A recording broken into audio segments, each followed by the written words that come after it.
Bonjour à tous et bienvenue dans cette vidéo news. Hommage au réalisateur sans qui Rambo ne serait jamais devenu le Rambo qu'on connaît. Analyse de Starman, de Barry Lyndon, de Mad Max évidemment.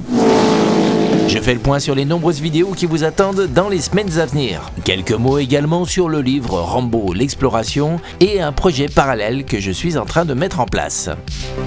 Et je commence par un grand merci. La chaîne vient de passer la barre des 3000 abonnés. Alors avec 3000 abonnés, on va pas se mentir, la chaîne du Super Plan de Ciné reste assez confidentielle. Mais comme on dit, ce qui compte c'est pas le nombre, c'est la qualité. Et là les amis, vous êtes au top. Et ce qui me touche vraiment, ce sont tous vos messages. Vos compliments, ça c'est sûr, mais aussi vos remarques, vos critiques, vos points de vue. Tous ces échanges que j'ai avec vous, c'est un vrai carburant pour moi. Je travaille seul, devant ma caméra, devant mon écran, et à travers vos mots, vos réactions, c'est une présence qui fait toute la différence. Et pour être tout à fait honnête, je suis pas sûr que sans cela, j'aurais pu poursuivre cette aventure YouTube. Surtout avec toutes les misères de droits d'utilisation des films que j'ai dû affronter. Donc surtout, continuez à commenter. C'est très important. Et je ne parle pas seulement de m'envoyer des fleurs, même si j'avoue, ça fait toujours plaisir, mais de parler de cinéma, de partager ce que vous ressentez, ce que vous aimez, ce qui vous interroge. Bref, vous avez compris, c'est ça aussi qui me fait vivre. Et si je vous disais qu'il y a un lien très fort entre cette vieille dame hargneuse qui balance de la nourriture dans ce réfectoire et un revanchard que vous connaissez bien qui fait sauter la moitié d'une ville. Entre ce cauchemar réveillé dans la torpeur de l'outback australien et la traque de notre fugitif dans le froid américain. Entre ce jeune juif gripsou qui veut posséder des terres et notre modeste vétéran qui ne voulait rien d'autre que manger un petit quelque chose dans cette petite ville de province. C'est le point de départ d'une vidéo que je consacrerai au réalisateur du cultissime Rambo qui a redéfini les codes du cinéma d'action. Ted Kotcheff, un cinéaste qui a quelques œuvres fascinantes à son actif, mais qui reste assez méconnu. Comme vous le savez sans doute, il vient de nous quitter le 10 avril dernier à l'âge de 94 ans, et donc il est plus que temps de remettre les pendules à l'heure en vous faisant découvrir le parcours passionnant de ce cinéaste absolument inclassable. Fantastic machine, eh? Et pour tous ceux qui s'intéressent à Rambo First Blood, je vous assure que vous ne verrez plus ce chef-d'œuvre du film d'action de la même façon. Car dès lors qu'on gratte la surface et qu'on l'explore en profondeur, sa filmographie, aussi éclectique soit-elle, apporte un éclairage fascinant sur ce film. Notamment, vous allez découvrir qu'il avait réalisé ce film étonnant, dans la pure veine du réalisme social de Ken Loach. Et ce film pourrait bien être la matrice de Rambo. Oui, ça paraît étonnant de le dire comme ça, mais je vous assure, vous allez halluciner sur les ressemblances entre les deux films.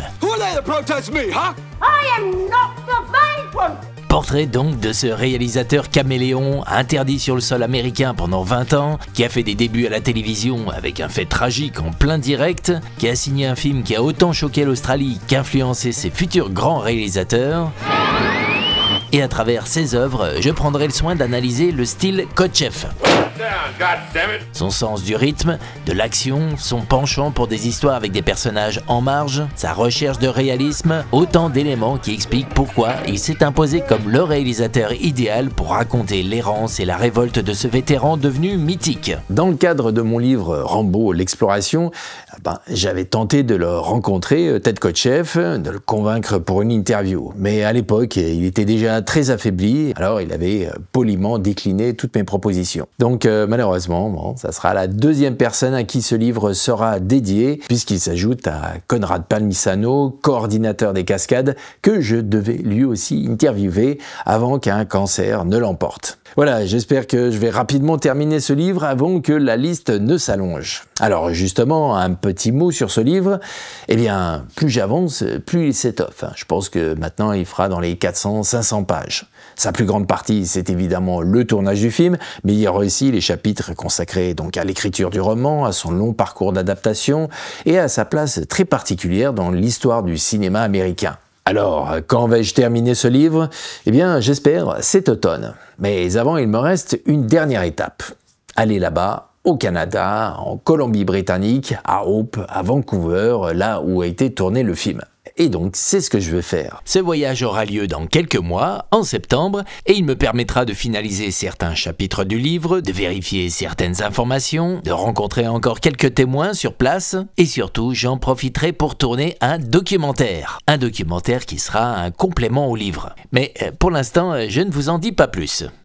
Autre vidéo, les séances spéciales de mes invités. Et la prochaine révélera le film qui avait terrassé Melvin Z. Alors, je vous le dévoile parce que vous êtes nombreux à l'avoir deviné, il s'agit du monument absolument magnifique de Stanley Kubrick, Barry Lyndon.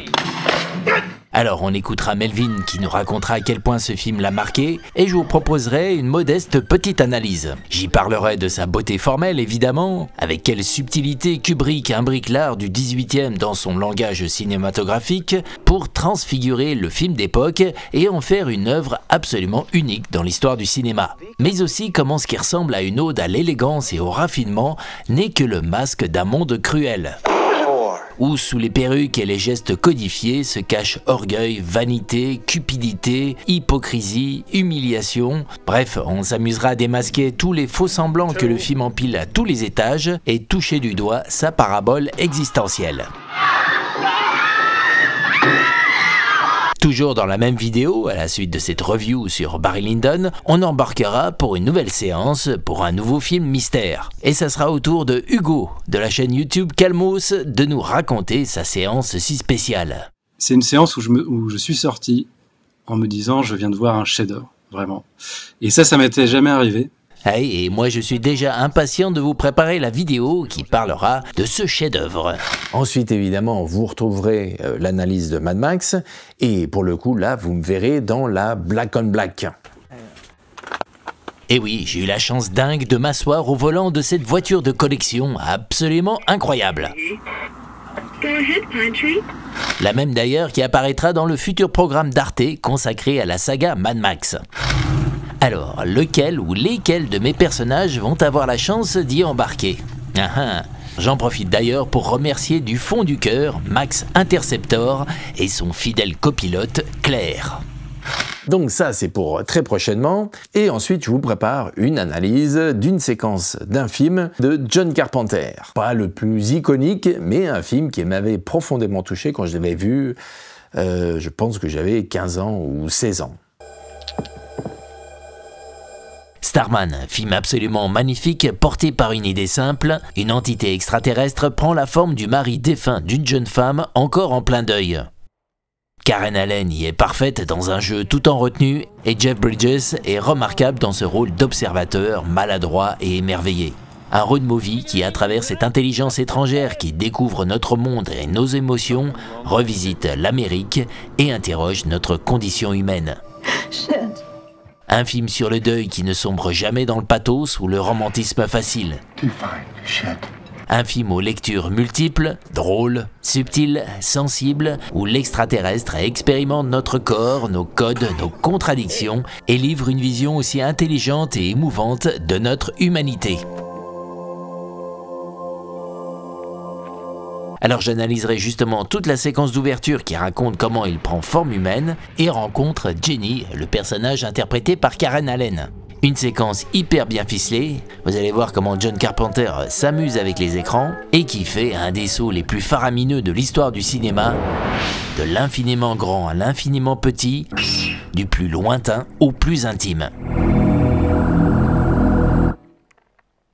Une séquence absolument passionnante à découvrir, que j'avais d'ailleurs analysée, alors c'était quoi, en 1996, pour un magazine spécialisé dans les festivals de films, un magazine suisse qui s'appelait Asso. Et donc à l'époque, j'avais fait une analyse plan par plan de cette séquence.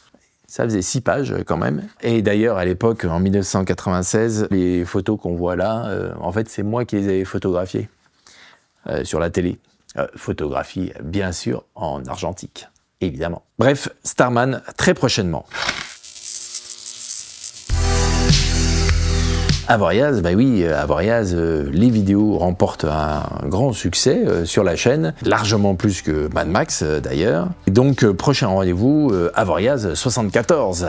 On parlera de Soleil Vert, de El Topo et de Monde Ouest. I'm shot. What? I'm shot. Alors avant de nous quitter, quelques Blu-ray que j'ai redécouverts récemment. Un film néo-zélandais, Hutu, de Geoff Murphy. Un film absolument incroyable, une histoire de vengeance dans la Nouvelle-Zélande de 1870, absolument remarquable et franchement qui n'a pas pris une ride. Et quel plaisir de le redécouvrir dans cette magnifique édition. Merci qui fait ça, merci l'Arabia. Autre film que je vous conseille de Geoff Murphy, The Quiet Earth, le dernier survivant. Et dans la série Nouvelle-Zélande, toujours aux éditions l'Arabia, L'âme des guerriers, celui-ci vous le connaissez peut-être, réalisé par Lee Tamaori. Alors je les ai achetés récemment, ils sont peut-être sortis depuis très longtemps. Une petite pensée pour James Foley qui vient de nous quitter, comme un chien enragé, c'est lui. Formidable film, vient de sortir le coffret Inspecteur Harry. Bon, moi j'adore, je prends. Un que j'attendais depuis un moment, Les Maîtres du Temps de René Laloux avec les dessins de Moebius, que j'ai vu enfant, qui m'avait vraiment marqué. Il est donc ressorti en version intégrale, restaurée, 4K, Les Maîtres du Temps aux éditions Tamasa. Un autre film que j'attendais depuis très longtemps, alors c'est pareil, lui il est peut-être sorti il y a longtemps, mais enfin j'ai découvert seulement maintenant, c'est Le Bateau Phare de Jerzy Skolimowski. Très bon film avec Robert Duval dans un rôle assez inattendu. Merci donc d'avoir suivi ce spécial 3000 abonnés. Merci encore de votre fidélité pour la chaîne du Super Plan de Ciné. Et puis vous connaissez la musique, abonnez-vous si ce n'est pas déjà fait. Commentez, dites par exemple vos films préférés de Ted Kotcheff. Et puis bien sûr, si vous voulez soutenir la chaîne, un lien Tipeee est à votre disposition dans la description. Voilà, je vous dis à très bientôt. Salut!